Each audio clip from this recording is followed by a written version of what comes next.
Gavin and Master Tess Fassian. And a squad of big-name contributors. The S Word from talkSPORT. Very good morning and welcome to the S Word live on the East Coast from 8 a.m. and here in the UK to 1 p.m. And there are just 3 more sleeps until World Cup 2026. Do you like it? I posted it like a child thinking about Christmas. You did? Because that's what it is. We're basically at Christmas Eve, Master. We're almost here. The World Cup is nearly upon us. Advent season, as we can describe it.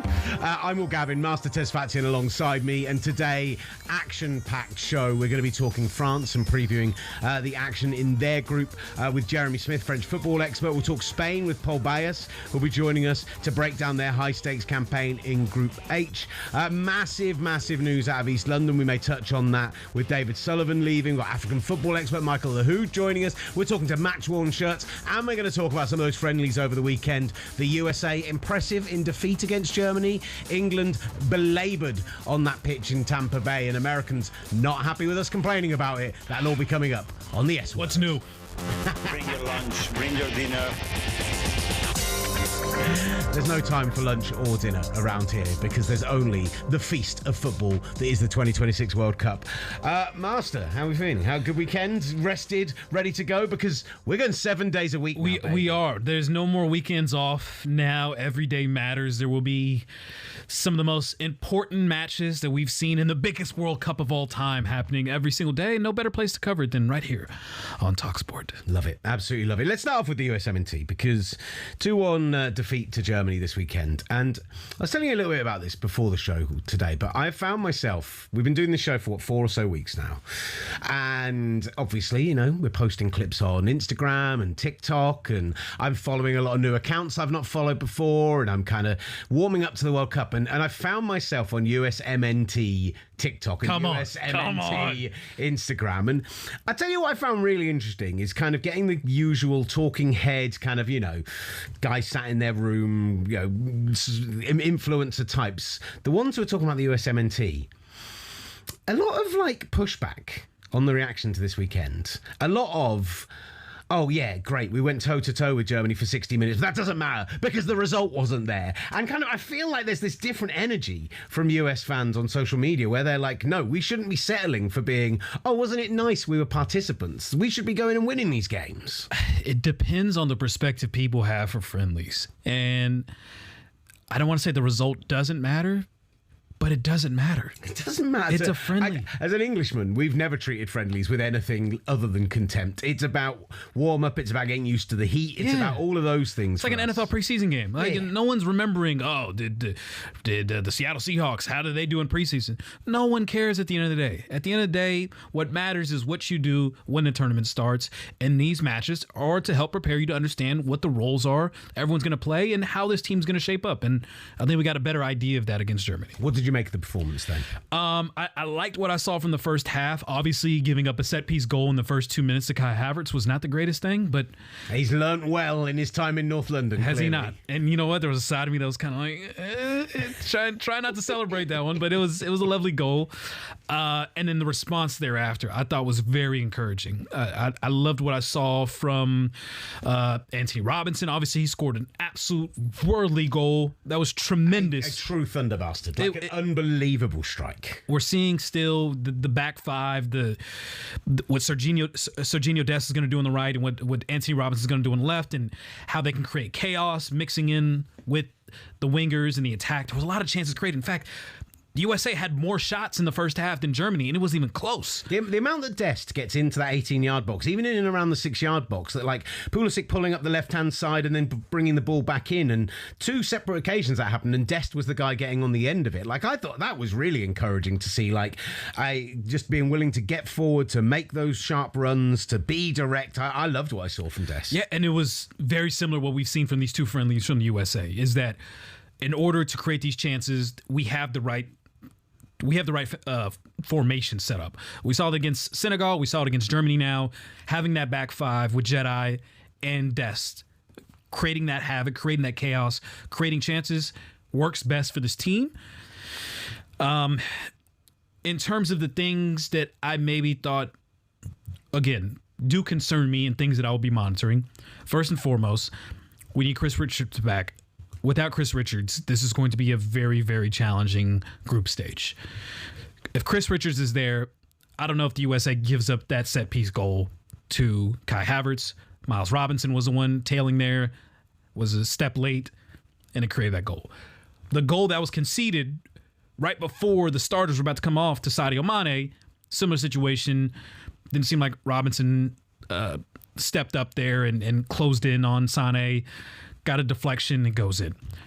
Again, if Chris Richards is there, I feel much better about this back line. If he is not there, there is a huge concern having, Tim Ream, all due respect, he's the captain. He's much older, doesn't have the pace. And Miles Robinson, again, all due respect. We've got a Fulham fan on the other side of the glass, by the way, today. So you can't be speaking ill of Tim Ream. Fulham legend and American legend. And he's the captain of this team.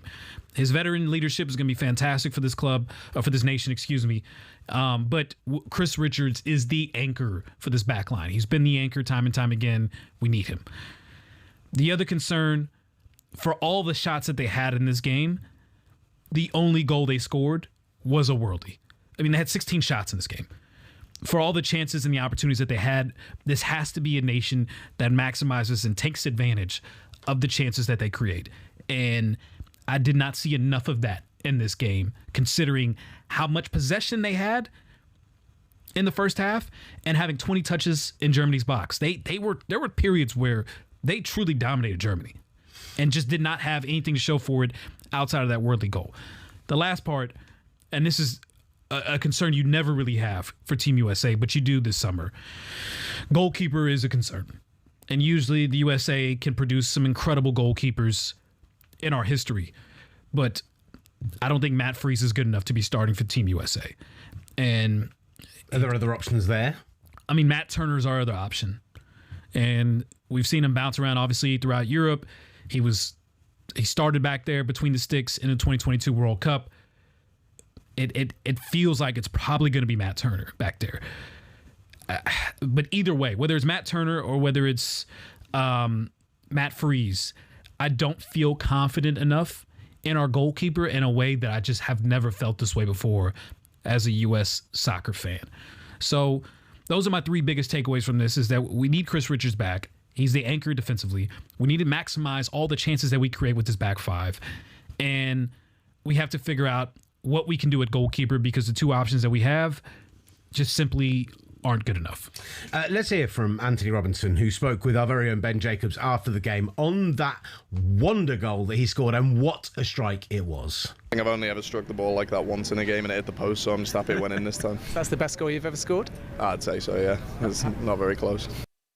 I think it'd be the best goal most people have scored. I think this is a goal that might be the best goal we see at the whole World Cup, and it happened in a friendly. It was tremendous, a tremendous strike on a set piece, fall straight to him, and just one time it couldn't have struck it any cleaner.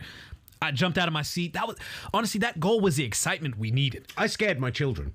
They were still up at that point because I was home alone on Saturday night. So obviously they had a late bedtime, and I jumped out of my seat. Oh! I'm full on I just had two-year-olds just staring back at me.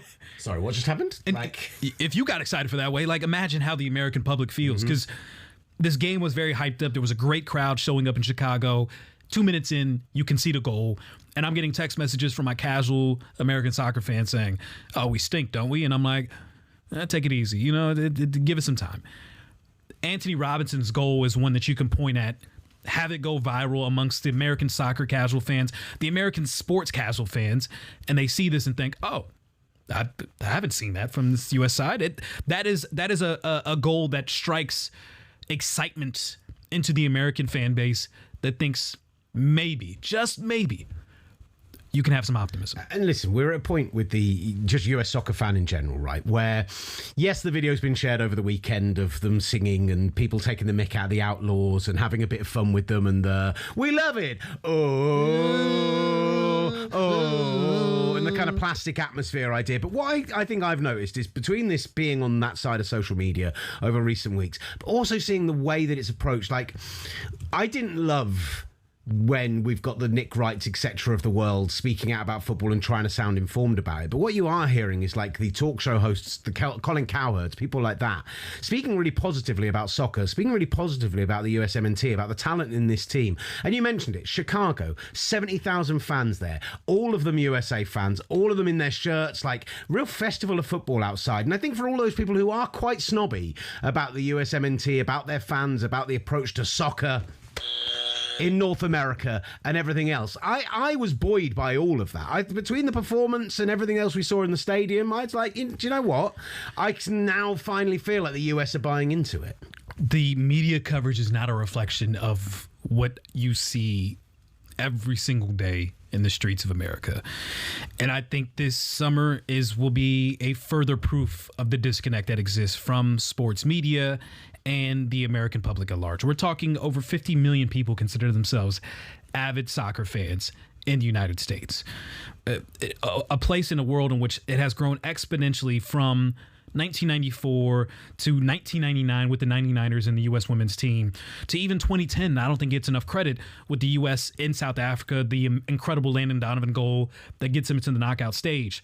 There have been moments and periods now that has culminated to this fan base and this growth of the sport in America that was on display in Chicago, and I think will be on display throughout the tournament. Again, all it takes is the opener, and if the USA finds a way to get 3 points, I'm not saying it'll be New York Knicks crazy, but I think you will see a lot of people getting behind this nation. We've seen it time and time again with the Olympics, winter, summer. The U.S. can get behind a team in which they believe in. They just have to give them a reason to believe. And by the way, if anyone needs to get ready for the World Cup and the overnight games, if they're over this side of the pond, Game 3 tonight, perfect opportunity to train your body, start getting into that. Are you going to stay up for it? I think I'm going to try. Come on. I think what I'm going to try and do is like go to sleep when my kids go to sleep and then wake back up for it. Because your kids will wake you up for that. Yeah. It's going to happen either way. So I'm getting up at 6 a.m. either way. It'd be nice to have some form of sleep in between those times. They weren't the only game, though, right? No, exactly. England played this weekend. Let's hear from the England manager, Thomas Tuchel, because the American fans weren't particularly happy with seeing Brits complaining about the conditions, and Thomas Tuchel said it did them no favours today. Not the moment to doubt and to put everything in question. I think we need to put it into perspective. Like I said, Harry played last time for us in November, and a lot of them played last time for us in November, and today was like two very new teams. Each half it takes a while, so I saw good stuff in training. The guys are fully committed, and we will get better. Thomas Tuchel, England manager there, speaking to our very own Faker Others after the game. A 1-0 win over New Zealand. You wouldn't call it particularly impressive on the pitch, but very much a job well done in terms of different 11 both halves. They got through it unscathed. Master, a lot of the American fans not happy with British and English fans in particular, whinging about the pitch, whinging about the ticket prices for a friendly, mocking the pirate ship in the stadium. A lot of pointed that it's suggestion of European snobbery of the treatment in those situations. The problem is, and you and I both had this, right? It's not a World Cup stadium. No, there are not. So many of these stadiums. They were saying the same about Carolina when the Senegalese team couldn't bounce the ball, right? They were like, oh, I can't believe the pitch is going to be this state. The stadiums that are being used for the World Cup are going to be in immaculate condition. Having been inside a majority of those stadiums previously, and also knowing what Americans can do with grass and knowing what Americans approaches to their ground staff and everything, I think you are going to see something sensational. But at the same time, it was a little disappointing to see a pitch for the first time we're going to see this England team this summer, and the lines weren't even straight, and it looked completely patchwork, and it was clearly very dry, and all those things that just don't lend themselves to a particularly enjoyable game of football, even if some of the complaints are unfounded because it's not a World Cup stadium. They've been growing the grass that they're going to use for some of these World Cup stadiums for over a year now. Mm-hmm. So again, I've saw the complaints about Tampa. I even saw complaints about San Diego with Columbia in terms of the security and fans having to wait outside before the match started. Again, this is not a World Cup venue. I feel like I spent all weekend long trying to defend American venues from the random English banter that was happening because they keep saying, how on earth is America hosting this thing? First and foremost, America has a better stadium infrastructure than any other place in the world. And second of all, the security, the grass, all that stuff in these venues, all of that will get resolved. They use the Club World Cup literally to help figure out logistically what they can do and how they can make some of these stadiums better.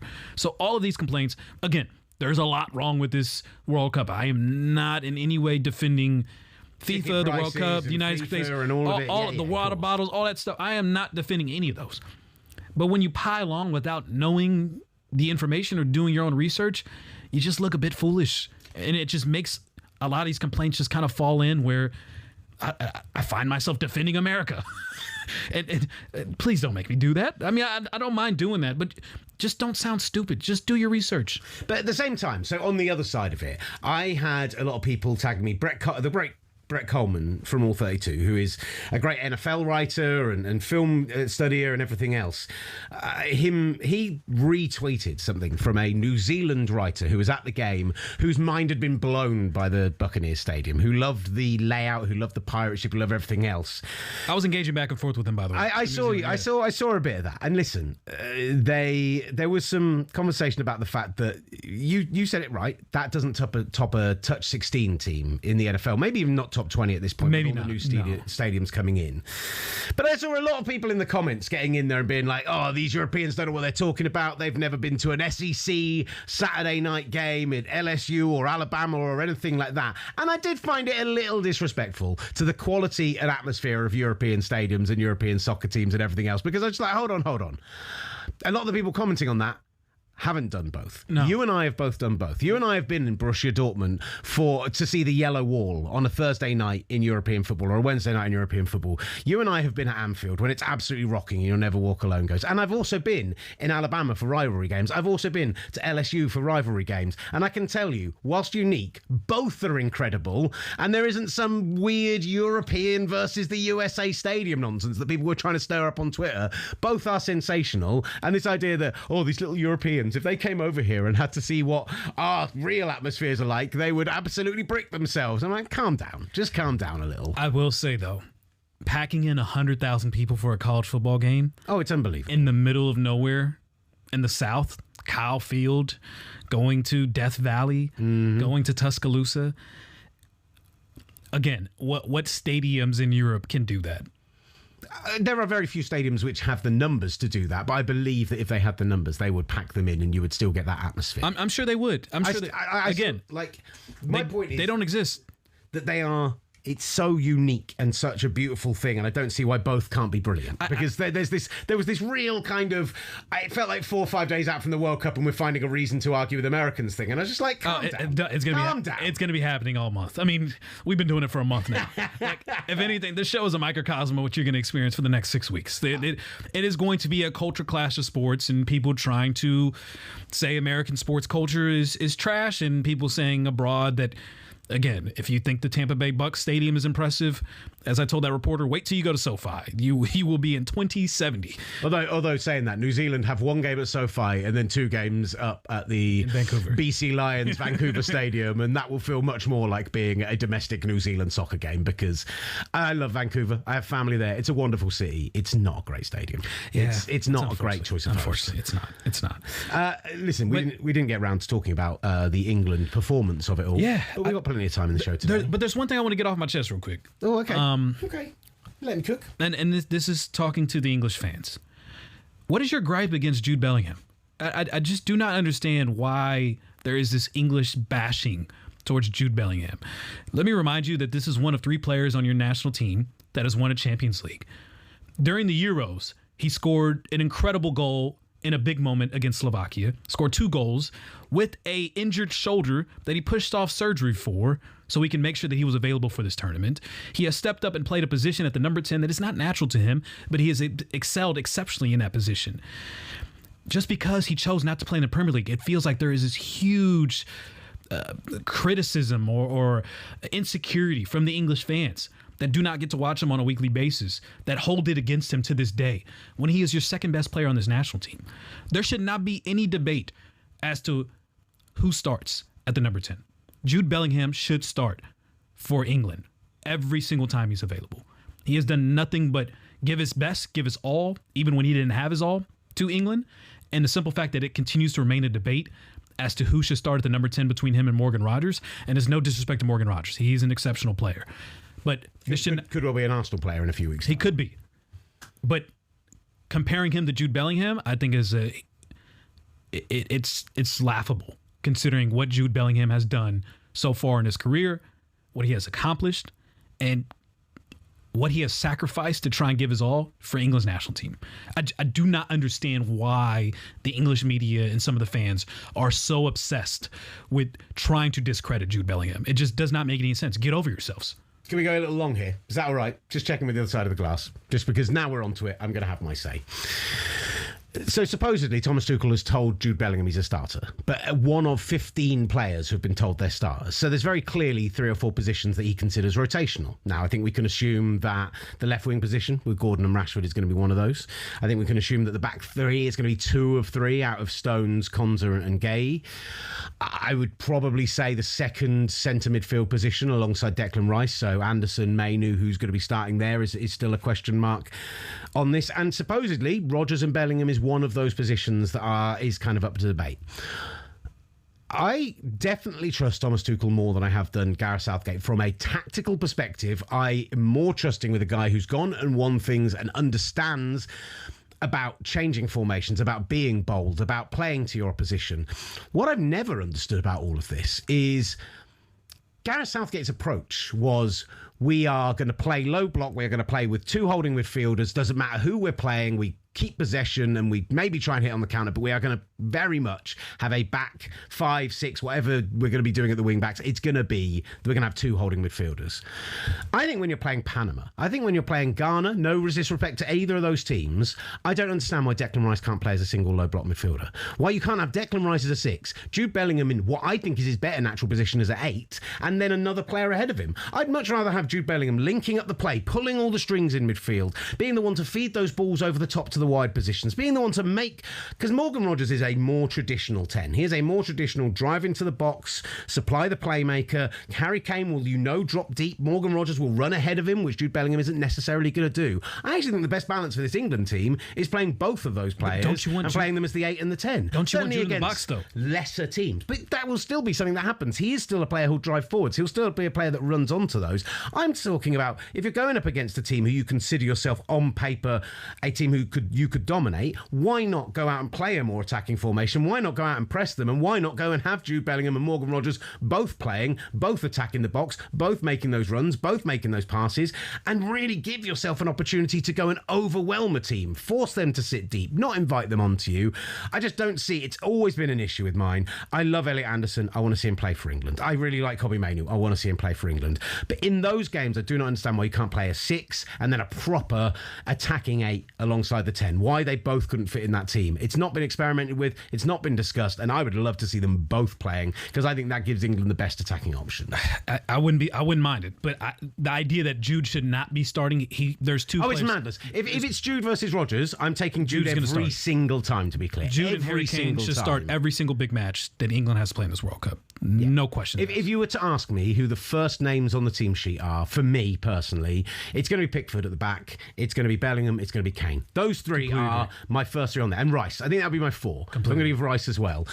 Centre-backs is a question mark still at this point, but honestly, Jude Bellingham is named 2, 3 or 4 on the team sheet for me. Madness that you would not start him if you're playing a single 10, if you're not doing some kind of rotation. 100%. Completely agree. I hate agreeing with you so much, but there we go. Right, let's move on. We've got some great stuff coming up over the next hour of the show, and we'll turn our attention to one of the favourites for the tournament, Espanyol, up next here on the S Word. The daily deep dive into the world of football. The S Word from talkSPORT.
kickoff to the full-time whistle.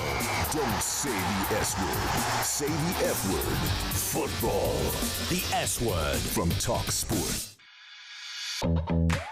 You're back with the S word on talkSPORT. Will Gavin alongside me, Master Tez Fatsian. Get in touch in the chat on any of the topics we're talking about today. Reg says Bellingham has been garbage for 2 years, you muppet. That's someone who has not been watching. You have not been watching Jude Bellingham. No. You want to say that last year? Sure. The second half of this year, when he finally got healthy and got his form, I don't think you watched La Liga. But I also think he is, if you want to talk from a talent perspective, there were huge conversations and question marks, right, over whether or not we should take a Cole Palmer, a Phil Foden, guys who can have magical moments and have a level of talent above some others but haven't been on form. If Bellingham hadn't been on form, he is a step above all of those players. 100%. He is one of the truly world-class players. And when I mean truly world-class, I'm talking about Harry Kane, Jude Bellingham. I think Declan Rice just about makes it onto that list. But when we talk about the quality in the England squad, I think it's one of the deepest squads. I think it's one of the strongest squads in the World Cup. But when you want to talk about that very top tier of player, that player who is a world-class Hall of Famer, if we were talking in American terms, Jude Bellingham is one of those players. It's a fact. Couldn't agree anymore. Again, the criticism and whatever spite you may feel because he chose to play in La Liga over the Premier League, get over yourself. We back Bellingham. And actually, we've got somebody coming on now who is going to have been watching a huge amount of Jude Bellingham as a Spanish football expert from The Athletic. The excellent Paul Bayas is with us. Paul, how are you doing, sir? Hello, how are you? ¿Cómo estamos?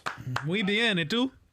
Muy bien, muy bien. I cannot complain. Yeah, I just can't wait to go to the United States. I'm just leaving on Wednesday and just to follow what Spain can be doing. So you're still in Europe at the moment. Before we get into the Spain of it all, we have just been having this debate about Jude Bellingham being the 10 for England. For some reason, he is considered one of the players that there could be a rotation position for.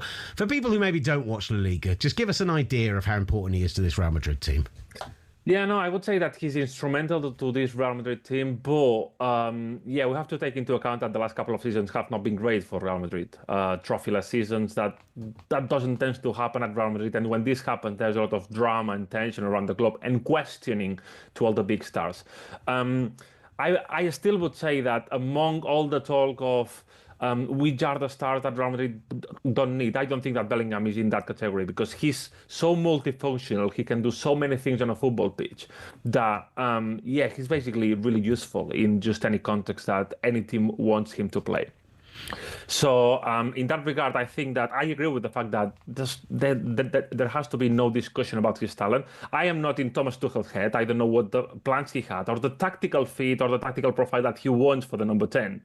And we can get into discussion about that. But if we discuss about his quality, I don't think that there's doubt about that. And the last 2 seasons at Madrid, the last 2 seasons have not been great, but there's not been doubt about Jude Bellingham being a top-class player. Should we touch on Real Madrid before we go to Group H? Yeah, 100%. Let's do it. Let's do it. We're here. I need to ask you about this Real Madrid election. It absolutely chaos the last few weeks between Enrique Riquelme and Florentino Perez. Obviously, the vote happens on Sunday. Florentino Perez will remain as the head honcho of Real Madrid. Tighter than expected, though. Tighter than expected. It seems like, Riquelme got, 30%, a little over 30% of the votes. Yep. What message do you think was sent through this election, and what are the ramifications coming out of this? Yeah, so basically, I think it's no surprise to anyone that Florentino Perez won. It was what everyone expected. He's the most important president in Real Madrid history, possibly.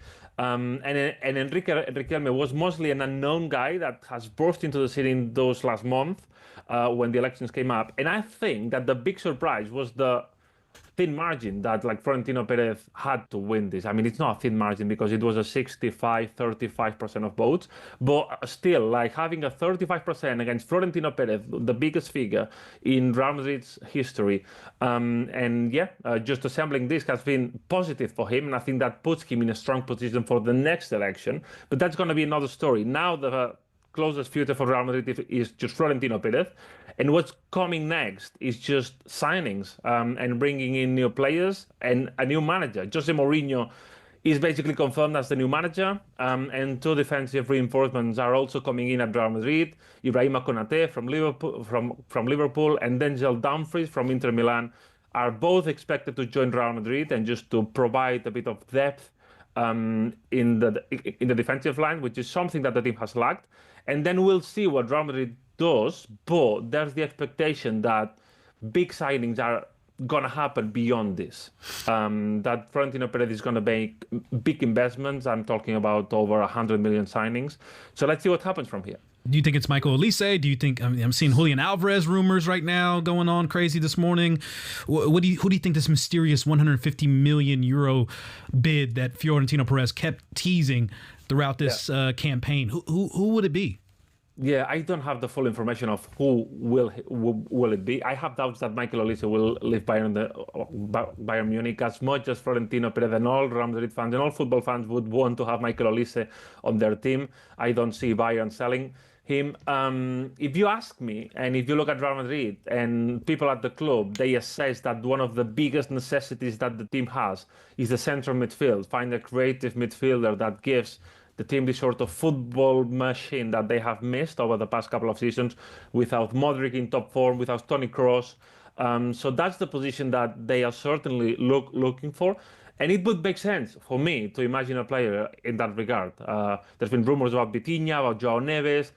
I envisage tough negotiations with PSG as well. Let's see if that goes to Enzo Fernandez. I don't have a clue, but it's a player that has been linked to Real Madrid as well. So yeah, a lot of names that can be profiled in that category. But surely Real Madrid are going to be in for big buys this summer. Is there any part of you that buys into the idea that Jose Mourinho is the right man to come in at this point? I mean, a 15 million euro release clause to get him out of his current contract. And when you consider everything that's happened, the training ground bust-ups, the Kylian Mbappe of it all, the Vinny Jr. of it all as well, going back to the time of Xabi Alonso, that he is the man, he's a bit of an iron rod manager to come in and actually bring some harmony to this squad. Yeah, I mean, if you ask me, for my personal opinion, I think that Real Madrid's problem is more of a dressing room problem rather than a management problem. And that's possibly what they need to fix. But in terms of contracts and the financial situation that the squad is in is a tough one to solve because you need to assume a bad sale or something like this. And I don't see Real Madrid wanting to do that. And in Mourinho, what I see is possibly not a long-term manager or something to look at the next 10 years for the club or to build a big project for the future, but someone that is going to bring authority into the dressing room. If you ask Real Madrid directors, they just believe that the fact of the manager having this authority and these strong voice in the dressing room, just like Real Madrid, is really, really important. And that's what they're looking for. Just a voice that the player will follow, which is something that they have missed over the last season, either with Xabi Alonso or with Álvaro Arbeloa. Moving on to Spain now. I mean, a place in which Real Madrid, unfortunately, is not being represented. It isn't Spain's national team. Let's focus in on Group H, a very interesting group, obviously, with Spain, Uruguay, Cape Verde, and Saudi Arabia. Spain already, of course, landing in Chattanooga, Tennessee, which they will call home throughout the next month. They never expected Spain in Chattanooga, Tennessee to ever be two places that came together like that, but there we go. Neither did I. But the Lamine Yamal and crew are making the best of this. I need to ask you, what do you... we'll start with Lamine Yamal. Why not? In terms of his injury, is there any expectation of when he'll come back? And how does Spain try to fill in his absence, considering some of the other injuries they have up top? Yeah, the expectation the Spain can have right now is that he can be back at the group stage. So he can play at the group stage. Possibly the most likely thing is that he doesn't start in the first game. And I don't really see a necessity to use him in the first game, given that they play against Cape Verde, which is a team that Spain should be winning. But yeah, the expectation is that Lamine Yamal is back at the group stage. He really wants to play at the World Cup. It's been a big dream for him to be in this competition. There's an assumption inside him that this is the biggest competition in the whole world, just even bigger than the Champions League, something like this. So he wants to be a part of it. The big question is, how is he going to feel? How is he going to be? How is he going to be able to perform? Because I am one of those who thinks that Spain has the best team and the best role assembly in that World Cup, which is a key thing in the international tournaments. But at the end of the day, how Lamine Yamal performs is going to define what Spain can do in this World Cup. And seeing how he performs in the group stage, in these games that he can start returning, possibly in the second game, to be fully fit in the third game against Uruguay. Just to see how Lamine Yamal is going to be key to fully assess what this Spain team can do. Looking at this midfield, again, it's a very talented midfield, but obviously driven by the engines of Pedri and Rodri. There also is some durability concerns with some of these midfielders. When they're healthy and they're at their best, obviously this is one of the best midfields in the world. But can we expect that in a longer tournament, and also a tournament, of course, where the conditions are going to play such a huge part? How important is it for Rodri and Pedri to stay healthy? And is that something that's being factored in terms of people considering Spain as the favorites? Yeah, I think it's very important, but I don't envisage like a huge problem, because the depth they have is just outstanding. I mean, because if you take Rodri out, you have Martin Zubimendi, which of course we can agree that he has not been great at the end of the season with Arsenal, but still is a really good player. Then if not, you have Fabian Ruiz. Fabian Ruiz is outstanding. He's an outstanding player, one of the most underrated players in the world, possibly one of the best performers at the Euros a couple of summers ago. And then if you want me to keep mentioning names, they have Dani Olmo, they have Mikel Merino, which is a trusted lieutenant of the manager Luis de la Fuente. So I think that in that regard, Spain are really open. Of course, they're going to take care of Rodri and Pedri, because it's really key for them. And as I was saying, to win a World Cup, you need your 4 best players to be at a really good level. And they are going to take care of them. But something that defined Spain, especially 2 summers ago at the Euros, is that De La Fuente was not afraid of trusting the bench players and just to make changes. I remember the quarterfinals that were won by Mikel Merino, who come off the bench. So if he has to do changes, he will. And what is going to come in from the bench are already really talented players that not every national team has. I think you're right. He's very willing to use the bench, but it feels like he's also quite set in his kind of starting lineup as well. He's a guy who has the guys that he trusts, and I mean, no more so than goalkeeper, right? We've seen what's happened with David Raya this year. He's emerged as maybe the best goalkeeper in Europe, maybe the world, and yet likelihood is he won't start. So overall, do you trust De La Fuente to make the right decisions when it comes to this longest tournament, hottest tournament, like everything else, where conditioning is going to be such a huge part of getting all the way to that final? I think he will. I think he will, because basically that's how he's planned his whole tenure as a manager. The way that he structures his team selections, his national call-ups are just based on bringing in players that respect that dressing room harmony and that respects his decision making. So all the players in there believe that this is the best way to go, and it proved to be a success a couple of summers ago. And in a way, I think that the best way to proceed in any football team is just having everyone on board and having all the players understand the way that you want to operate. And in Spain right now, this happens. Then we can discuss that they can be lucky on the football pitch, they can be clinical up front, they can concede an error that leads to a goal, something like this. But in terms of like the decision making, everyone knows what De La Fuente wants to do and what he can do in the future. So the players work in that basis, and I think that this is a positive frame to work with. What's the pressure Spain is feeling, considering this group's, it's going to be between them and Uruguay battling for the top of that group, of Group H, but coming off of Euros, coming off of, as you mentioned, this incredibly talented golden era that they're once again in right now to maximize every single international competition, and the expectation globally people have that this team has what it takes to win. What is the pressure Spain is feeling right now, not only just domestically, but globally as well?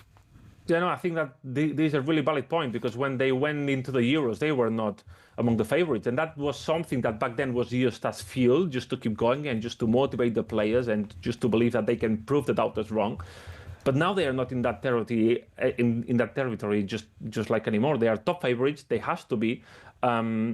The players have understood that, and they know that they have this pressure now. And the people in Spain, they expected just to compete to win the title and just to go all the way. So it's going to be interesting to see how they deal with that. I think that, as I was saying, this is a group of players that they know themselves really well. They know how to play with each other. There are plenty of Barca players, and the ones that are not Barca players, they have been together with his international teammates like for a long time. So that chemistry, I think that helps a lot. But the sort of like how they deal with the pressure, and if things don't go their way at the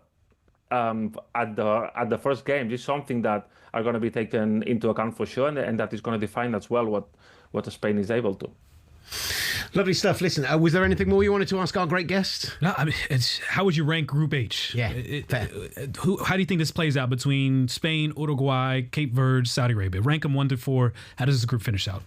I think Spain is number 1, clear. I think they are top candidates to win the World Cup, if I'm honest. Not trying to be biased here. And then the second place, I'm tempted to feel that Uruguay can drop to the third place. I think that Saudi Arabia could go to the second place because Uruguay, it's been it's been eventful with Marcelo Bielsa and like with his selections and with the noise around the camp. So I would say that there's a chance in there. I see more of a chance for Uruguay just to slip off rather than for Spain to slip off against Uruguay, something like this. So yeah, I would say just to be a bit different, Spain, Saudi Arabia, Uruguay, and then Cape Verde. That's interesting. I got Saudi finishing last in this group. I think Cape Verde is going to finish third, and they'll be fighting for one of the third place spots. Don't sleep on Cape Verde. It's a very solid side, and I've seen them in African qualifiers. Again, I don't think they'll beat Spain, but I think they'll give Uruguay and Saudi Arabia a good fight. I'm going to write that down then. Yeah. I'm a huge fan of the use of the word eventful to describe this time at Uruguay. It was very political of you. Well done, Paul.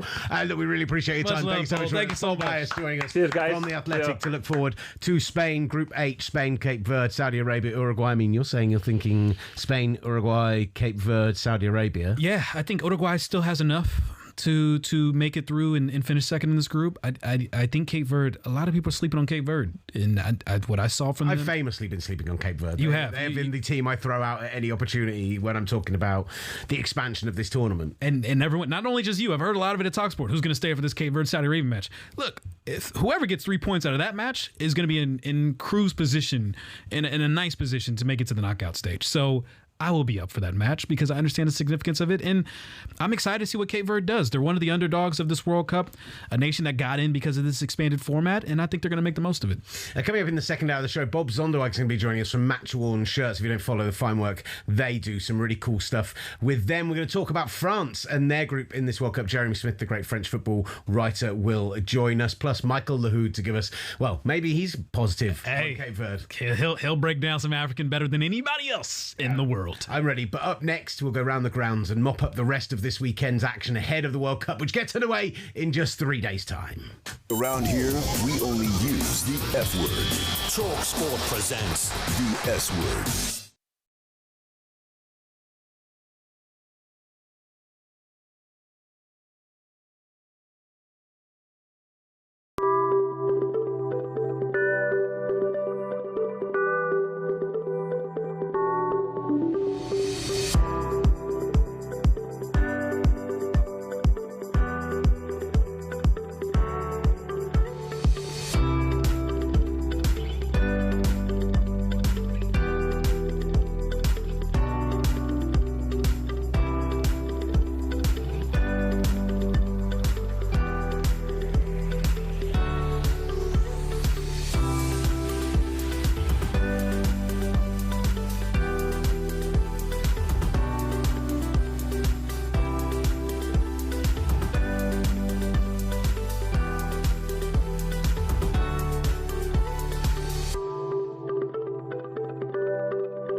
presents The S Word. Get your full-on football fix from across the football galaxy. The S Word. From talkSPORT. Welcome back to the S Word from talkSPORT. Will Gavin, Master Tez Fathian, 3 days out from World Cup 2026 getting underway. You can smell it in the air, Master. The anticipation. Oh, I'm so ready. All these conversations right now are just getting me more giddy for this incredible tournament. It's supposed to be the biggest World Cup of all time. Can I be honest? Fire. Working I'm on this show, fire. I am on fire. Come on. Working on this show has really given me a little bit of extra inspiration because I would say normally when I'm this far out from a World Cup, I'm not necessarily watching all of the friendlies. I'm not necessarily picking apart the formational decision and things like that. I've had a bit of a tendency in the past to look at them and go, yeah, they're just warm-up games. They don't mean anything. I watched so much football this weekend. I watched more football than I'll probably watch during the World Cup itself because the fact is there were more games on. There's only 3 a day at most. Of course, 4 at the end of the group stages, but like, those going to be watching games concurrently. Oh, 2 screening it. I'm so excited. I'm so excited. Match day 3 with the simultaneous matches going on. It's shaping up to be a very, very fun World Cup. But unfortunately, some players through these friendlies have suffered injuries. And as we go around the grounds, we will talk more about some unfortunate injuries and unfortunate moments that happened during these friendlies. Yeah, conditioning is going to be so key in this tournament. But let's just start off with the news that came out over the weekend revolving Christian Eriksen. Collapsed during Denmark's friendly against the Ukraine. Was conscious almost immediately afterwards. The game was stopped on 65 minutes after he collapsed, abandoned shortly after. But the 34-year-old was able to walk off the field himself. Former Manchester United and Tottenham midfielder, of course. After the incident in Euro 2021, obviously, after COVID, in that game with Finland, I was working that day and I can remember like having to deal with that from a broadcast perspective. I mean, Adrian Durham and Alex Crook, you had to hand them all of the flowers in the world for the way that they were able to handle that whole situation. It was terrifying to see. You were essentially convinced that you may have seen someone die on the field. The positive thing is he's had a pacemaker fitted and it did its job this weekend. Yes.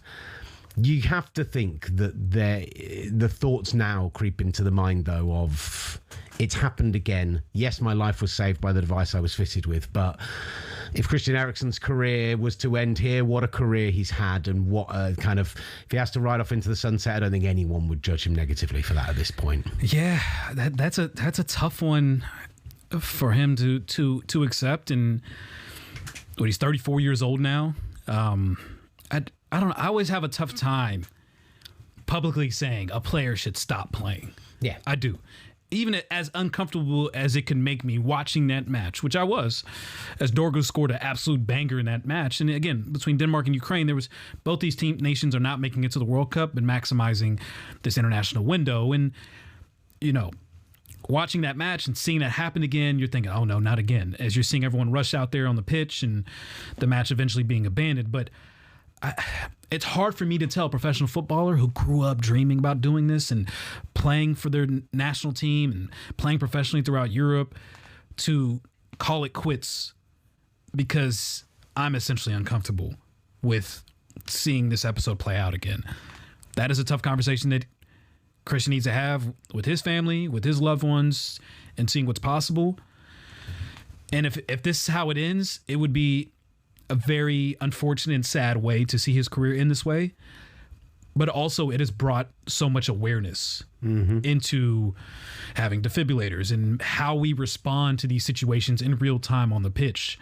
That, again, where the unfortunate aspect of it happening, once again, to the same person, but the response to it clearly significantly improved in terms of the way the staff ran out. I mean, they obviously did an amazing job in 2021 as well, but the immediate response and how everyone knew exactly how to handle this, it just shows how far the sport has come in the last 5 years in that. But I don't know. It's hard for me to tell someone to stop doing what they love. Yeah. That is a place that I just do not personally feel comfortable doing. And listen, we live in this funny world with the media where people have a very variant opinion on former footballers versus, you know, normal people like you and I who are football fans who obviously watch the game deeply and have studied the game and follow it but never played it professionally. And some people prefer the thoughts of people who didn't play the game and think that they've followed it in a different way. And some people only want to hear from former sports people.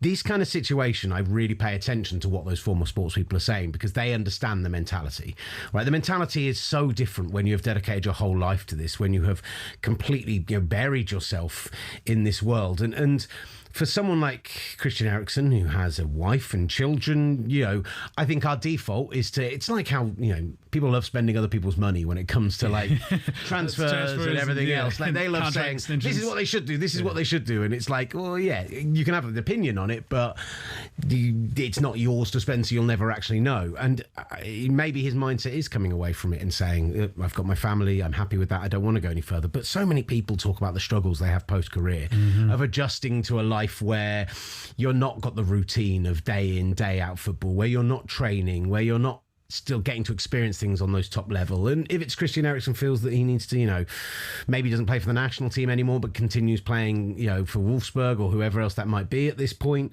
then, that's completely his choice. I don't think we should shame him in any way. Some people really, really vehemently being like, you should stop now. You should absolutely stop now. And I heard Gabby Bonner talking about it this morning. He's like, I can see a world where he continues playing because the technology has worked correctly, and that's almost more reassuring, even though it was what a terrible choice of phrase that was going to be. I was going to call it a heart in mouth moment for us when that happened, but dear Lord, like sometimes it's obviously a famous phrase. It was a real shock moment when that happened, and everyone kind of feared the worst again, and thankfully things did work. But yeah, shout out to everyone, the staff, everyone that responded immediately towards it. And as you mentioned, he's conscious right now, he's with his loved ones. I'm not sure if he's been discharged yet. I think he's close to being it, or hasn't been yet, but everyone responded in the way they should have, and the match was abandoned as it should have been. So for all that, we're very grateful for. In terms of those conversations, whether he should play or not moving forward,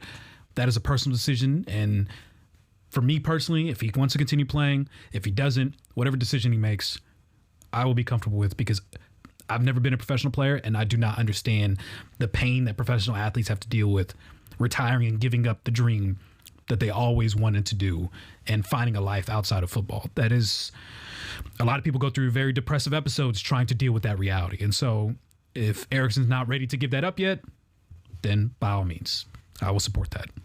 A few other ones from this weekend that are very much of note. The big one being poor Lenny. I know, man. Properly gutted about this. Leonard Carl ruled out of the 2026 World Cup with a thigh injury.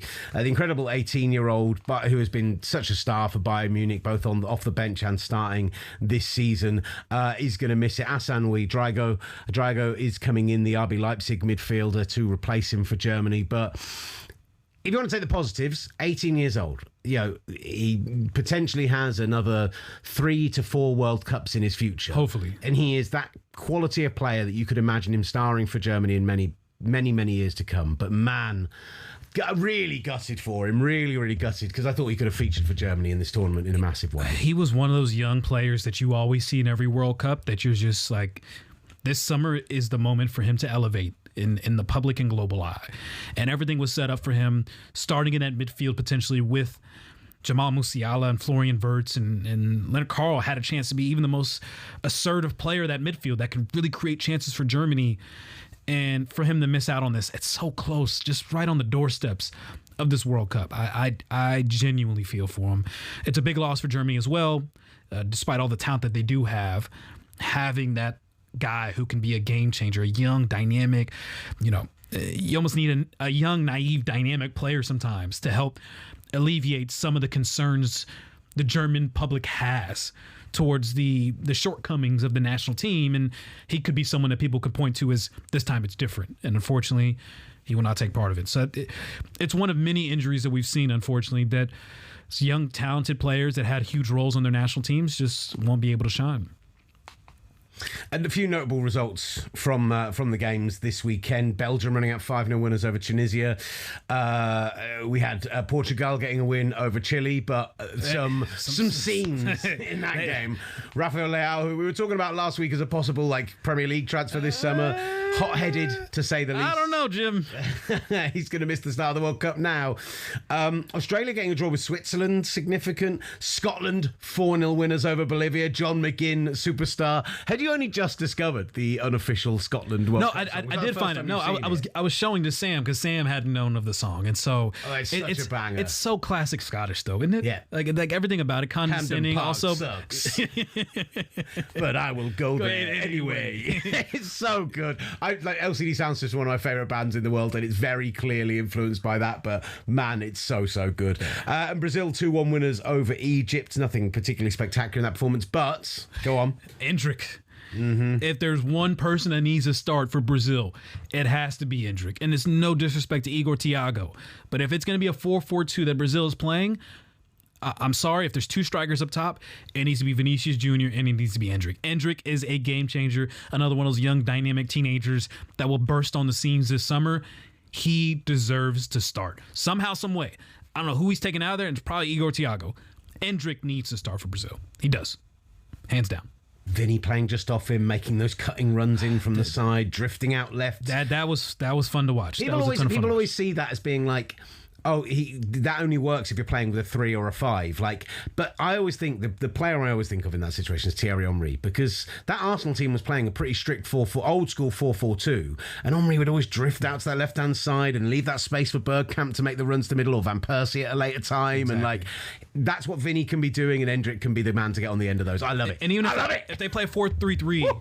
As Carlo Ancelotti always does, having Vinny on the left and having Endrick up top, I think that can work really well for Brazil. Other questions in the midfield and the back line, but those two guys need to start for Brazil. No question. There we go. Endrick will turn 20 years old just 2 days after the World Cup final, maybe as a national hero. Who knows? Right, next hour of the show. Loads still to come on the S Word. Just stick around, get in the comments, and we'll see you in a minute. From kickoff to the full-time whistle, talkSPORT presents the S Word.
S Word.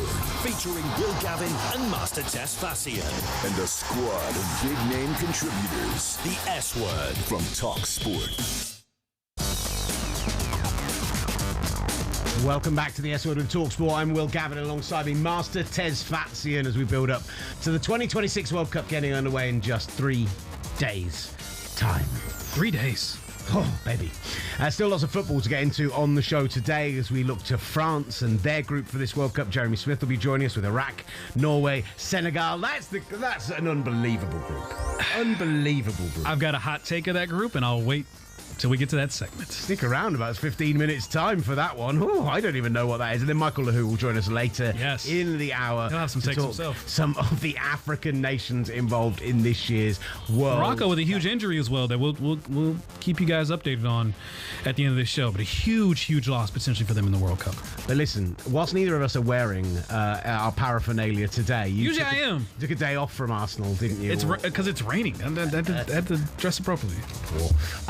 Listen, I think both Master and I are big football shirt nerds, and we talk endlessly about the passion of football fans, but what if you could literally own a piece of the action? Imagine bidding on a player's exact sweat-soaked jersey that they celebrated the 90th minute winner on the pitch.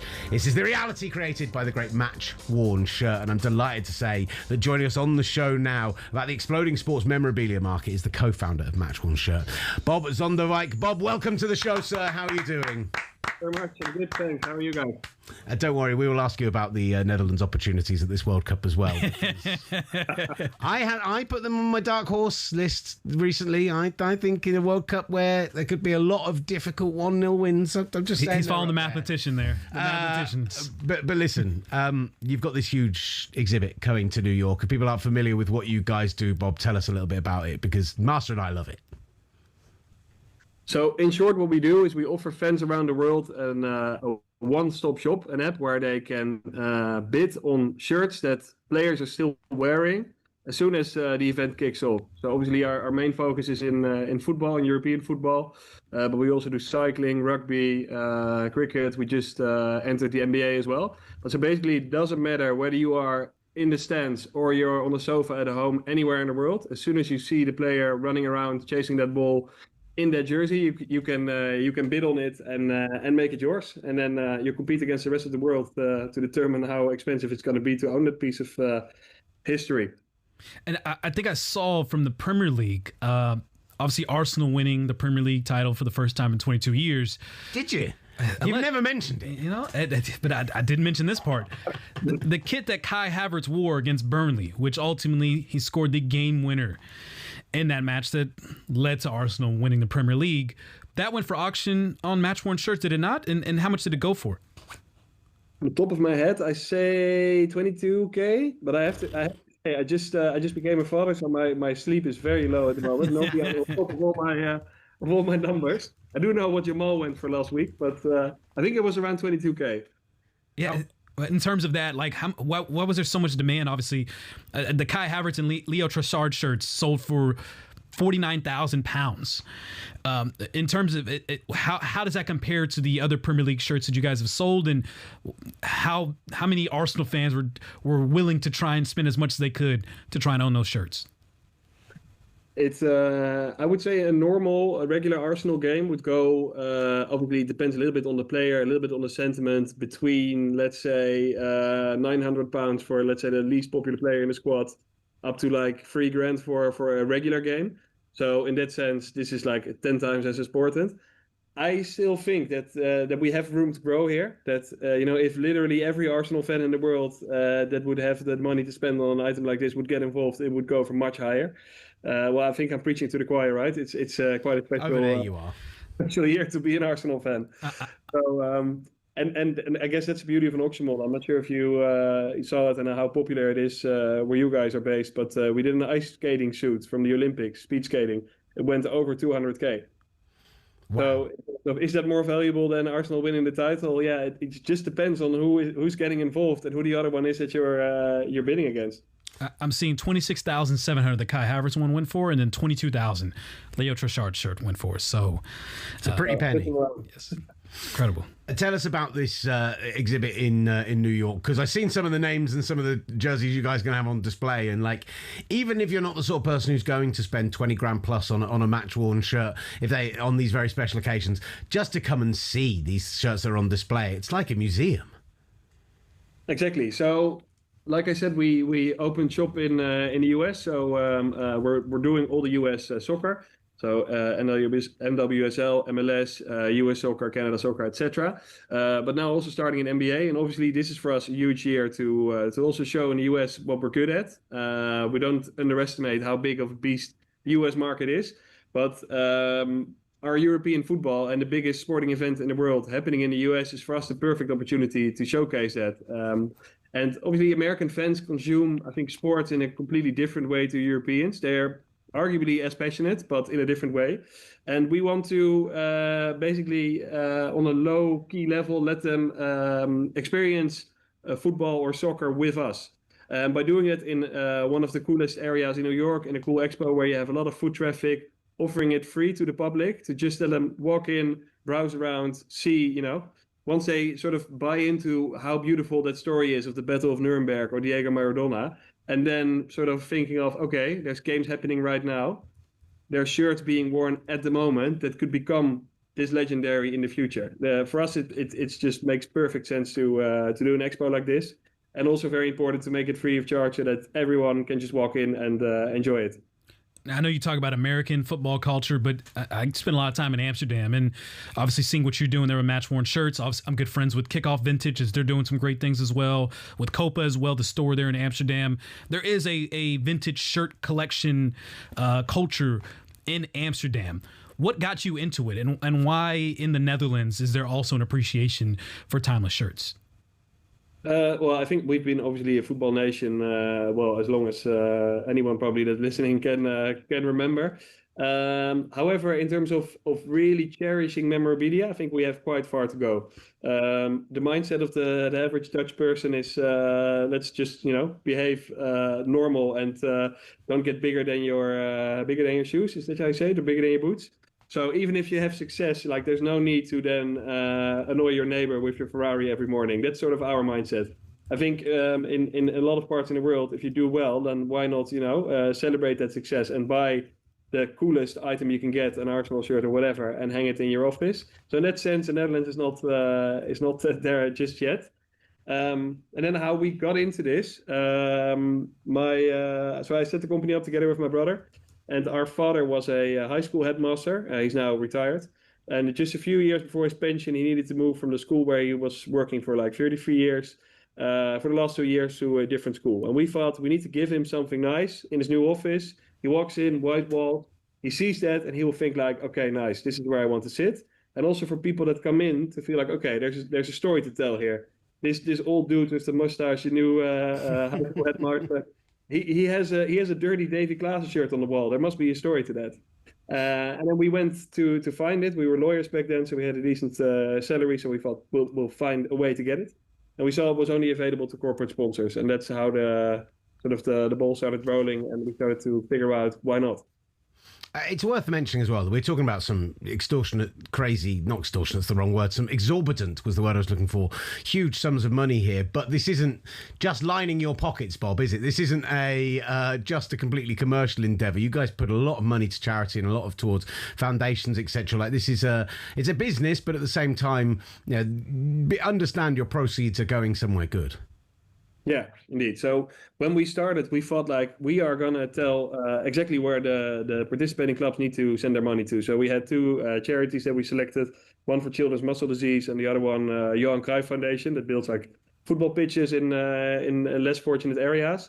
But we soon found out that obviously every club has their own projects that they run, and they say like, great that there's problems in the world, but in our local community we have more than enough to do. And this is our, existence as a football club is also because there is this community and we have to give back.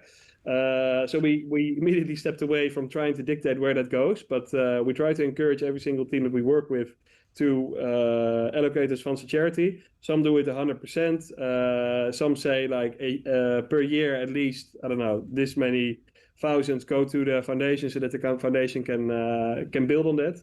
We are indeed a business, but I think an auction like this, I don't know. I don't really have a logic reason to add to this, but it just feels like it makes sense to have a charity element attached to it, and that's also what's happening all over the world. I mean, I imagine that also helps you get hold of the shirts, because the fact is that, you know, I'm sure a lot of people, if they knew that there was money to be made off these, would want to make their own money off it. So, you know, you go to the clubs, you say, we want the shirts, this is the money that's going to go back to the charities, etc. Like, I'm assuming that's some of the logistics of the business, surely. Yeah, it does. It obviously does help. Yeah, and it also helps when you have to explain to your partner that you just bought this stock. Like, yeah, sorry, it's not your charity. You know what I mean? So at least you have a reason. I have none. I have no reason. I'm not going to lie. We've got a Gaza shirt from that Italia '90 upstairs, and I've eyed it up so many times and just wondered just how much would something like that cost me, or could I sneak it out of the building in the middle of the night? But I shouldn't be saying that live. Worn? Yeah, worn shirt. Yeah. Ooh. It's not the semi-final, unfortunately, but it is from the tournament. It's so cool. Are you coming to the expo in New York, or are you? Actually, there's a chance I'll be there. Actually, if I do, I absolutely will swing by. But I mean to ask you, what is your favorite World Cup kit of all time? Oh yeah. Ooh. Stunned silence. And the fact is, the Netherlands have had some good ones. They've had some tremendous You can ones. absolutely pick one of the Dutch kits, because there are 2 or 3 of those that are just mwah. Yeah, but our best one is the 88, which is obviously a European one, which I think everyone hated at the start, right? And then we get success in it, and then it's like, oh, this is the most iconic, beautiful thing. Usually that's a story behind the kid, right? It's like success sometimes defines the legacy of the kid just as much as the design does. Yeah. I'll tell you what, I have a controversial answer to this from my nationality. I think any German kid from the, let's say, last 20 years, for me, always hits a spot. Or Croatia is always something that I feel I don't like looking at the Croatia shirt, but sort of when you're watching an international tournament, it's so pleasing to see those what is it, checkers? Is that the 96 and the 98 Croatia shirts, the ones for the Euros and the France World Cup, the David Succo era, right? Oh my God, unbelievable, right up there. The reason I love the new Germany shirt so much is just what an ode it is to the 1990, because that's one of the all-time greats. So yeah, it's the last one that you know is the perfect romantic picture, right? With Adidas, I think belongs to the German national team. So yeah. Yeah, it's amazing to see. Let's talk some Netherlands though. I know we got a mathematician who's predicted the last 3 World Cups. He is choosing the Netherlands to win the World Cup based off of his GDP calculations, probability that he has. This man over here to my right is now picking them as one of their dark horses. How are you feeling about Orange's chances of winning the World Cup? Cool. It's not the octopus, right? The mathematician. I don't know. I want to be in a dark horse position. I think every tournament where we are dubbed as one of the favorites, or where we think we are one of the favorites, it's not a good spot for us. In that sense, we have a bit, I think, of the mentality of England as well. Like, we always have a good squad on paper, but you know, if you put us under real pressure against a real seasoned team of 40-year-old butchers, then it's going to be really tough to win that mental game. I think we're good in a dark horse position. I would say we make it to the semifinals, and I'm not saying that we go out there, but I think we're going to make it to the semifinals, and I haven't mapped out what happens afterwards. If you look at the competition, though, I'm obviously biased, then I don't think we should be there.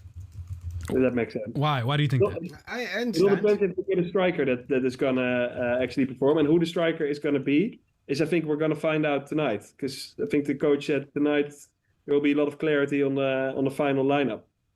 Who do you think it should be?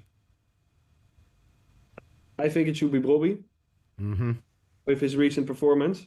But then again, a national team is always different. It could be that he walks up onto the pitch and it just doesn't work.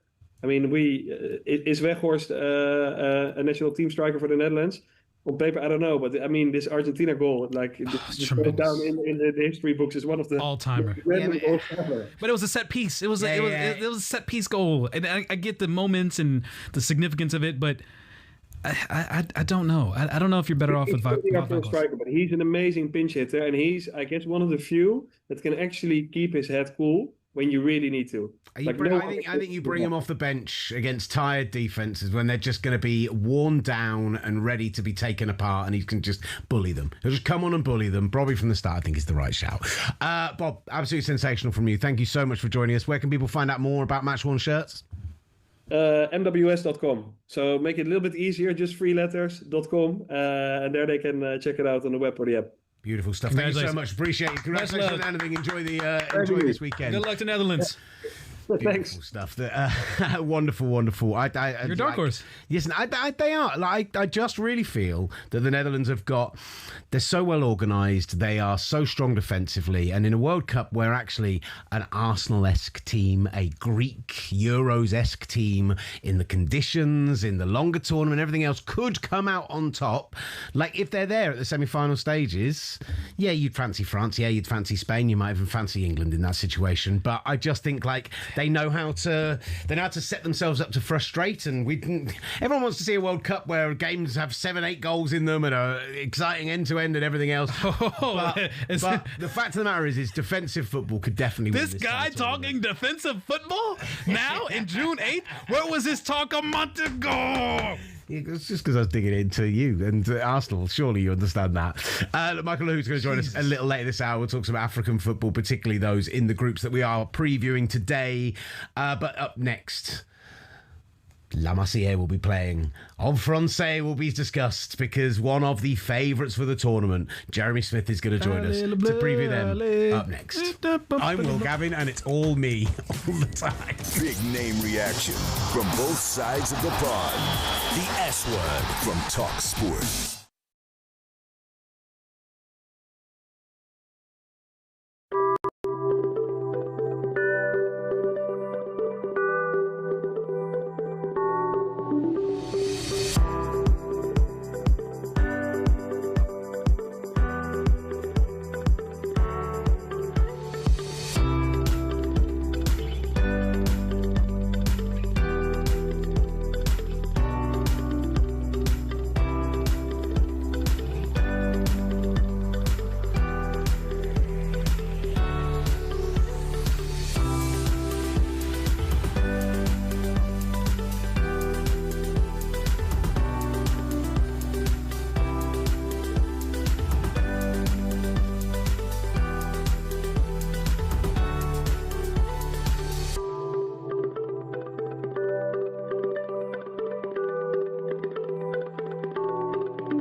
talkSPORT presents The S Word.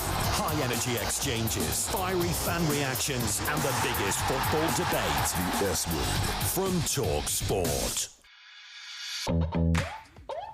You're back with the S Word on talkSPORT. 3 days until the World Cup. You're flying out there after the show tomorrow. Yes, I will be in LA taking part of all the festivities that beautiful Southern California has to offer, leading up to the USA's first match against Paraguay. If you're wondering, SoFi Stadium. I never got an invite, just letting you know. We'll have Ollie. You want to be a USA fan? I'll be a Do you want? I believe that we will win. I believe that we will win. I believe that we will win. I will sing the heck out of that if it means I get to go to games. That's fine. I'll say, we love it. I'll do all of it. I don't care. I will be officially an outlaw if it means I get to go to World Cup We don't games. go that far. We don't go that far. I have been here since 2012 and I have yet to go to a World Cup. I've worked at talkSPORT for that long, so I'm just Maybe saying. we can cook up something for the knockout stage. Here we go. Go to New York. Here we go. Oh, baby. Wouldn't that be Baby. nice? Baby. We'll make it work. Saving it for the good ones. Might end my marriage, but it'll be fine. Listen, still to come on the show, Michael Lahoud is going to join us to talk about some of the African teams involved in this year's World Cup, particularly as we are talking a bit of Senegal today, a bit of France, a bit of that sensational group, plus Cape Verde's Cinderella story in Group H, getting out as the third place qualifier, is something that Master truly believes could happen. I'm just saying. Look out. I think we'll get a lot of fun from these third place situations this World Cup. Don't sleep on it. I was mapping out and making my bracket last night, just tentatively, and some of these third place sides. I got your present. I forgot. A present? You have a present for me? Last time I did this, I pulled an absolute rope-a-dope and really made you like. Is this a pencil? I got your wall chart. No way. We were talking about. He's like, oh, it's just a bracket. It's just a bracket. I'd like. You've got to have a wall chart for the World Cup. You've got to have that. I'm not sure they've sponsored the show. No, they So haven't. don't That's show it right. on camera. I'm But keeping it tight to the vest. we can have it on the wall or whatever. I don't know if talkSPORT have made one actually. Maybe we should. There's just one in hit the them up cafe. to do one. A talkSPORT one. Yeah, but it's on the wall. Oh, it's huge, isn't it? I mean, we could get that in the wall, studio in here. Just cover up one of those screens. Digital, replace Kylian Mbappe. Getting rid of Lady Liberty behind you or something like that. That's a little too far. Show some love, Lady Liberty. That the gift from the French they gave to us. Is our guest ready to go? Guy got the thumbs up. Excellent stuff. Thank you. Favourites for this year's World Cup. All we're doing is talking favorites. Well, maybe today. second favourites. Spain, France, jumping between the two of them. But this Group I, is one of the tastiest. Can't wait. France, Norway, France, Senegal. Such sensational games. Iraq have got their work cut out. But I'm delighted to say the French football writer and podcaster Jeremy Smith joins the show to preview it all. Jeremy, how are you, sir? Welcome to the show. Appreciate you coming. Not too bad, thanks. How are you doing? Ça va, oui, ça va. Listen, what's the expectations right now across the much smaller pond from us here in London? Because a lot of people fancy France to go all the way this year. The expectations are high, and however much Didier Deschamps wants to downplay it, they're definitely among the favourites. You mentioned Spain. I mean, for me, Spain are still the outright favourites, but France, anything less than semi-final and probably even final would really be a disappointment, I think, with the, particularly the attacking talent that they've got in their squad. You've got to fancy them to go quite far as long as they don't have one of their sort of periodical explosions. Which, hey, listen, I wouldn't necessarily rule that out considering who is the man that is wearing the armband, Kylian Mbappe. What we have seen from him since the 2022 World Cup final, which was a sensational performance. However, obviously making the move to Real Madrid and not winning a trophy there in the last 2 seasons, now being the captain of the French national team. How much pressure is there on Kylian Mbappe to deliver a World Cup for France? I think there's a lot of pressure. Well, in some ways, there's not such a big amount of pressure because he's already helped deliver a World Cup for France. In other ways, I think a lot of the pressure is put on him by himself, and maybe that's where the issue is. I think he puts a bit too much pressure on. Whatever he says, he seems a little bit obsessed with winning the Ballon d'Or one day, and he won that World Cup obviously very early in his career. He's now 28. It's probably fair to say that this is his last World Cup, kind of at the peak of his physical powers. He's had an interesting season, I guess, at Real Madrid. 41 goals isn't to be sniffed at, but he's kind of ended the season trophyless and with a lot of criticism headed his way. So often it seems like when he's had issues in his club, going back to the France international fold has sort of been a kind of quite nice for him, sort of a comfort blanket. It's where he's the boss and he likes to make his statement. And certainly the last 2 World Cups, he's been fantastic. So I think he's hoping that he can sort of carry on where he left off in those last 2 World Cups and maybe, I was going to say carry France to victories. It's certainly not on his shoulders alone, but he will, I'm sure that ego will want to end the tournament as, lifting the trophy and probably as top scorer as well. Because that World Cup, Antoine Griezmann, I think about Paul Pogba, I think about those two and the tremendous performances they had, and then I think about Mbappe, because like you said, that was his global breaking out moment.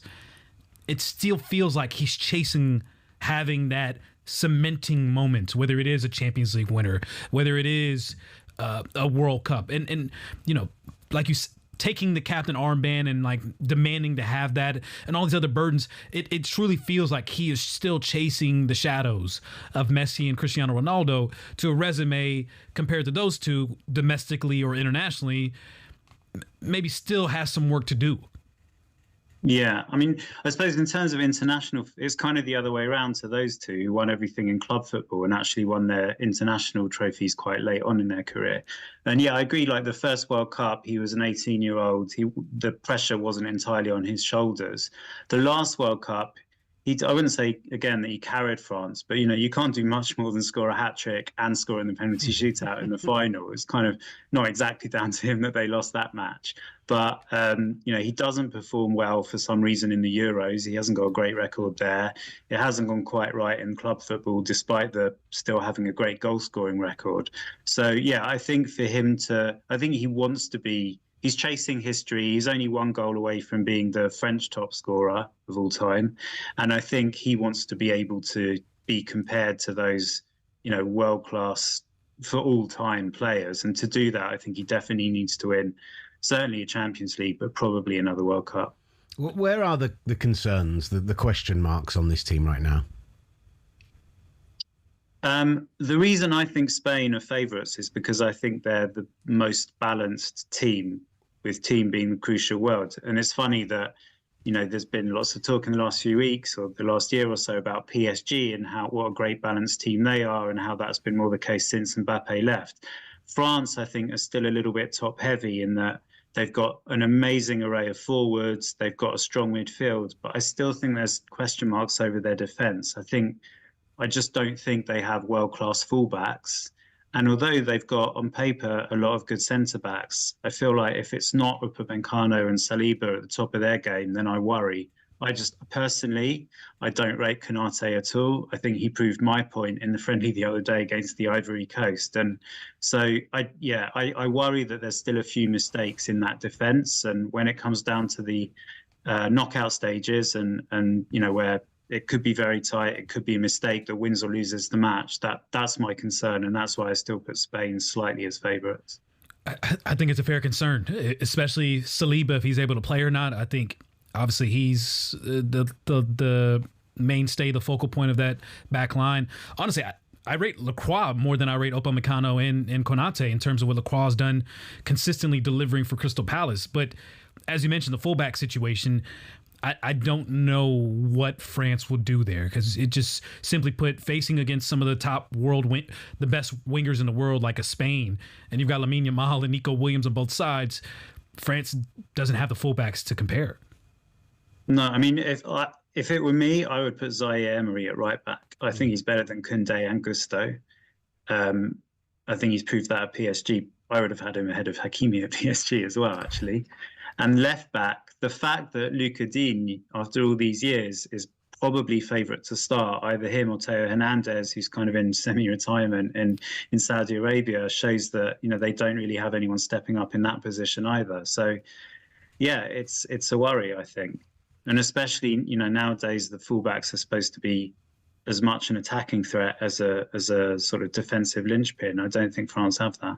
Hey, Lucatine's a European champion, guys. Let's remember that. We've been having some fun with the Premier League dominance in the lower European competitions with Master over the last couple of weeks. I hate it. Absolutely hate it. But it's not Jerry, what about the rest of the group? Because, you know, when I look at the expanded World Cup, one of my struggles has been finding those group stage games which really, really sing, because we have got so many additional teams in there. And yet France have got at least two of them in Norway and Senegal. Those are two of the best games, I think, of the whole group stage. So what is the feeling towards that group and where the threats come to France?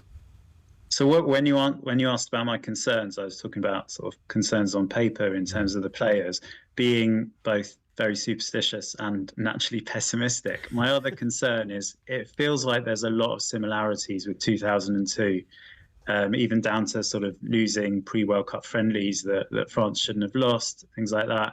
In 2002, France had the top scorers of England, France, and Italy in their team. They didn't score a goal the whole tournament or the whole group stage.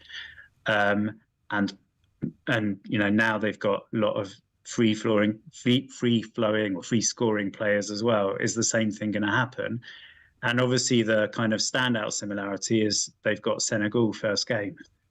And so there's no sort of easy way into the tournament. They need to be on their game straight away. Senegal have obviously proved in the AFCON, despite controversies and everything, what a class team they are. And I suppose because of this expanded format, there's that kind of safety cushion that, you know, if you get a decent third place, you may still go through, but it's probably as close as you come in the 40-18 format to a group of death, because there's three teams that could easily justifiably say we should be aiming for first place in this group. So hopefully by the third match, which is Norway, hopefully France and maybe Norway as well will have sealed their place. And, you know, with no disrespect to Iraq, for example, they got a great result the other day against Spain, I think. I think everyone will hope that they at least get out of that match with 3 points. And then, yeah, the Senegal match is huge. It's not like 2018 when France sort of scraped past Australia 2-1, playing really badly. Senegal are a much better team than Australia, and they'll punish France if they're not at the top of their game. You say there's three teams that could be battling for first. I genuinely think it's only two.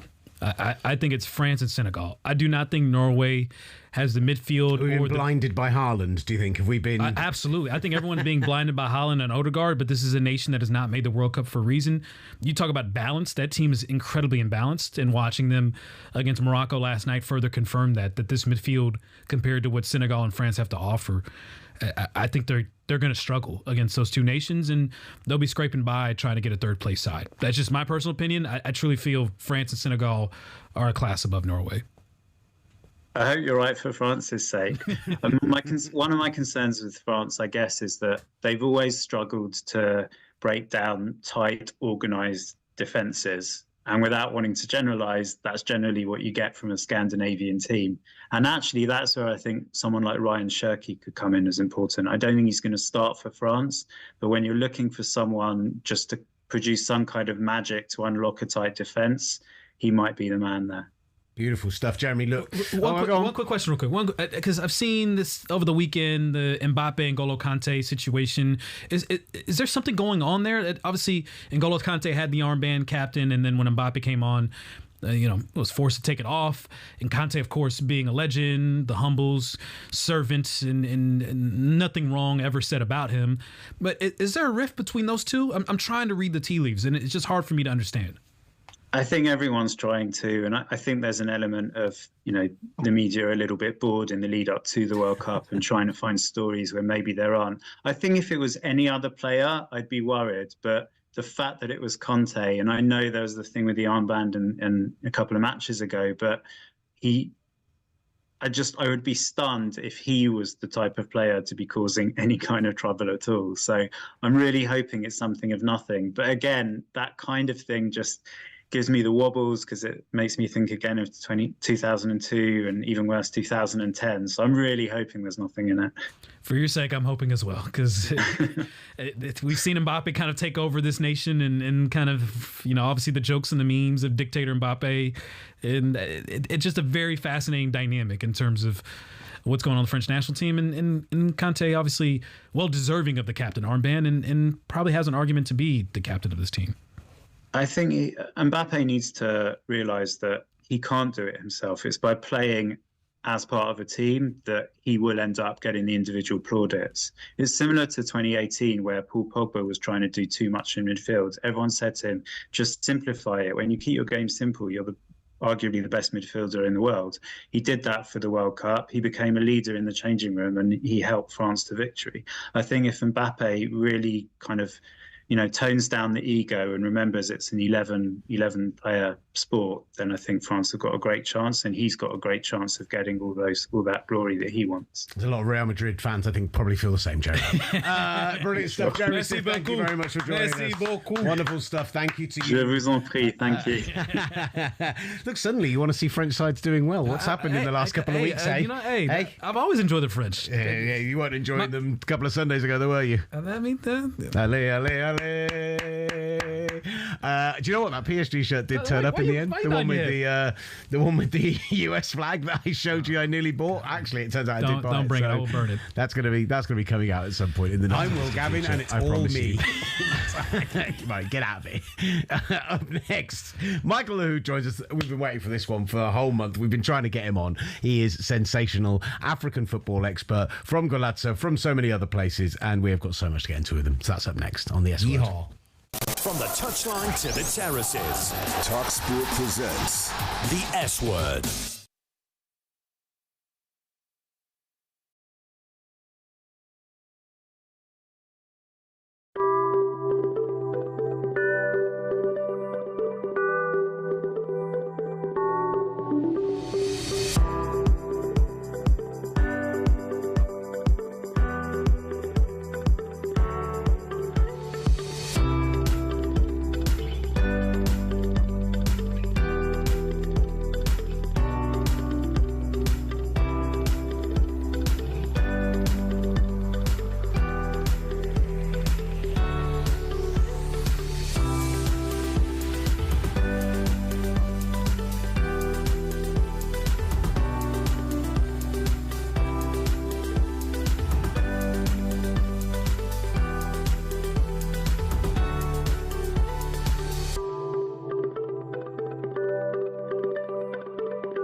talkSPORT presents the S Word. Listen again and subscribe wherever you get your podcasts and on the talkSPORT USA YouTube channel.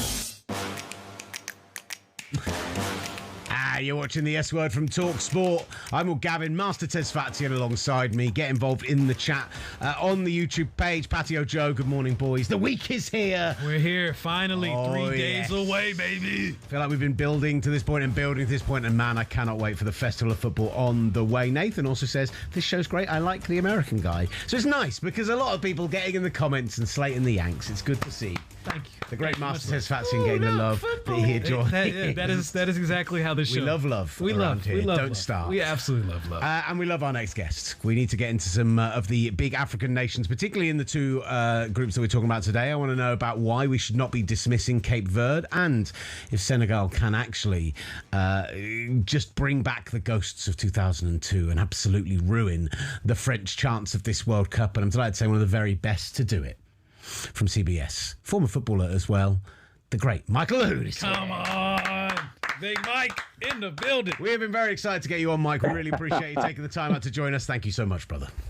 No, this has been a long time coming. Master, it's good to see you as always. We said this would happen. We said this has happened, so here we are. Yeah, we are here, and we are here to talk about African football. 10 nations that are going to be participating in this year's expanded World Cup. What a huge achievement this is for the continent, and tell us more about how far this continent has come in this sport. And really, it feels like a short amount of time we're seeing these nations really becoming a huge threat on this stage. I want to take you guys back to the 2022 World Cup where Morocco, they make their journey. They're on this miracle run, getting to the continent's first ever semifinal. And it just seemed like the world stage, every single person on planet Earth, finally started giving Africa the credit it deserved. And also this sense of, okay, maybe there's hope for this game on the African continent after all. So to finally see the door open where you can now get added teams in the World Cup, timing is everything. And I really think that Morocco's success really set the tone for other countries like your Cape Verdes, for other countries that we're going to talk about even more as the World Cup gets going, to really get the spotlight put on them. So for me, recruitment is why you should care about African football. Recruitment is why you should care about teams like your Cape Verdes. It's why we started caring about teams like Morocco, because there's something that every African nation is taking from the likes of Morocco. Morocco, their investment started in 2015. And the number one thing was, people look at, they invested in the youth, they invested in the academies, they invested in the youth national teams. But what I always noticed was they recruited dual nationals. And dual nationals exist whether at home in Africa, but also in Europe as well. So they really are tapped into the African diaspora. And it's why Cape Verde is at the World Cup and the likes of Cameroon are not. So there's just so much to unpack when it comes to Africa. Is there a feeling on that front, Michael, that I think about like those great French teams of the late 90s and early noughties and the number of great African players who were dual nationals and were part of those French teams. Is there a feeling now people are choosing Africa over maybe those major European nations or wherever else it may be? Yeah, there definitely is. And I think that when I speak about the recruitment model, and I think England's a prime example of this, because one of the players that is going to be the stars for the French national team, Michael Olise. Imagine a Michael Olise that would have stuck it out, and maybe he gets picked by Thomas Tuchel, maybe he doesn't. Michael Olise is a dual national. He could also represent Nigeria if he really wanted the stress of that assignment, but he chose a different path, and he chose to bet on himself. And so in just my experience as a former player and a dual national as well, I think African countries now have a chance to go. And if you have a young, talented European-born athlete or footballer, you can go into his parents' living room at the age of 19 and 20, start the recruitment early, and said, hey, why don't you come play for our under-21s or maybe our under-23 team? Or maybe even you have a chance to play in a World Cup more so than you can for a top European country. So every single young player that's a dual national that has the talent, has the capacity, I think African football really has a chance to win them over, because you're talking about giving them a platform to shine now, not just in the future or maybe waiting it out that you might have to see for a top European country. So I think we're really going to see that. I mean, so many of the countries, I know that one player that's been getting a lot of love, for Liverpool, Yan Diomande. Yan Diomande, we're talking about maybe going for Liverpool. And it's because, yeah, he plays for Leipzig, but we're really going to see that price tag really go up because of his performance for the Côte d'Ivoire. And so I just love just the transformative period we're in for African football as a whole. And look, his potential future teammate at Liverpool, we saw put on a stunning performance this weekend in Rio and Gamoa. And immediately on social media, there was talk about should Thomas Tuchel have picked him for the World Cup. But also, I saw a lot of people saying, no, come play for Nigeria. You've only played in the friendly. Come play for Nigeria. No, look, Nigeria, Master, you know how I feel about my Nigers, man. And I know Nigerians are all throughout London. So Nigerians, come at me in the comments because I'm here for the smoke. I got beef with Nigerian football right now. I got loads of beef with the Nigerian Federation. They are the worst run federation on planet Earth. I will, there's no one that can convince me otherwise. They're a disaster right now. They would be able to right the wrongs of Nigerian football tenfold for the next 2 decades if they were to get the biggest coup, which is recruit the likes of a Rio and Gamoa. If they were to do that, then maybe I won't be a Nigerian football hater as I am right now. So, and maybe they would have made the World Cup. But let's focus on the 10 nations that did make the World Cup, and let's start with the AFCON champions, Senegal. The real ones, the real champ, the ones that went on the pitch. Senegal. They're in a tough group with France, Norway, and Iraq, but I think they can challenge France. Like, what are the chances of Senegal potentially stunning the world and winning this group? If we took anything away from France's recent friendly, the big thing is that France, for as much as they're the favorites, they have a massive target on their back. And that connection between African countries, African players that have ties to Liga, that have ties to the French national team, that have ties to playing as a French youth international. You think of players the likes of Ibrahim Mbaye, who plays for PSG, who would love nothing more than to make a statement to his current PSG teammate, Ousmane Dembele, amongst other people like Desiree Doué as well.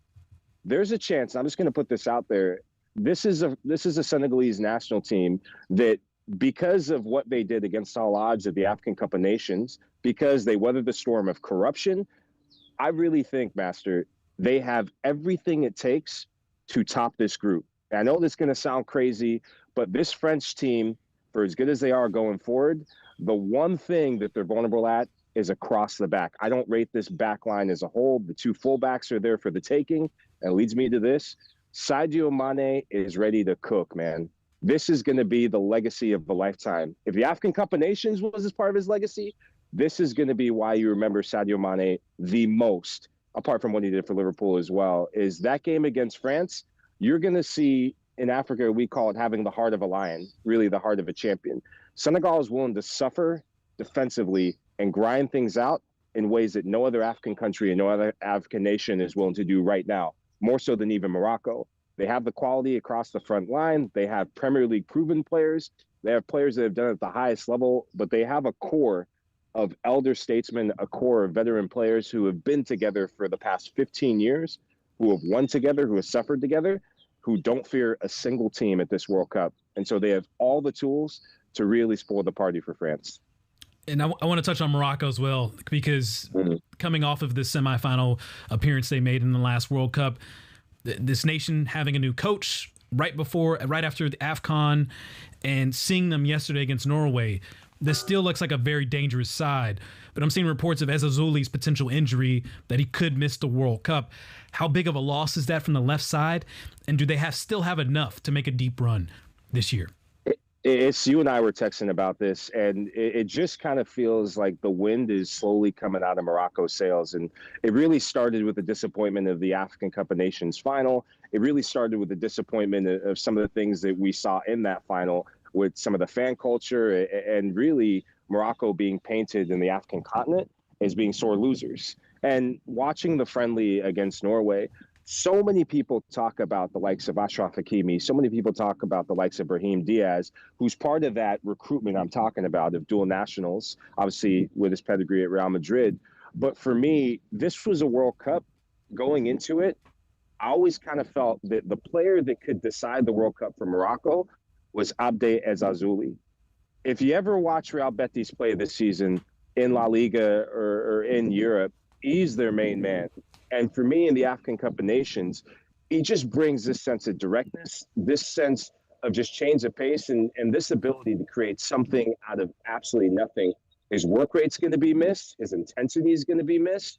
And that sense of balance that Morocco had with him in it, because a lot of their focus is on that right-hand side with Brahim and Hakimi bombing up and down and interchanging.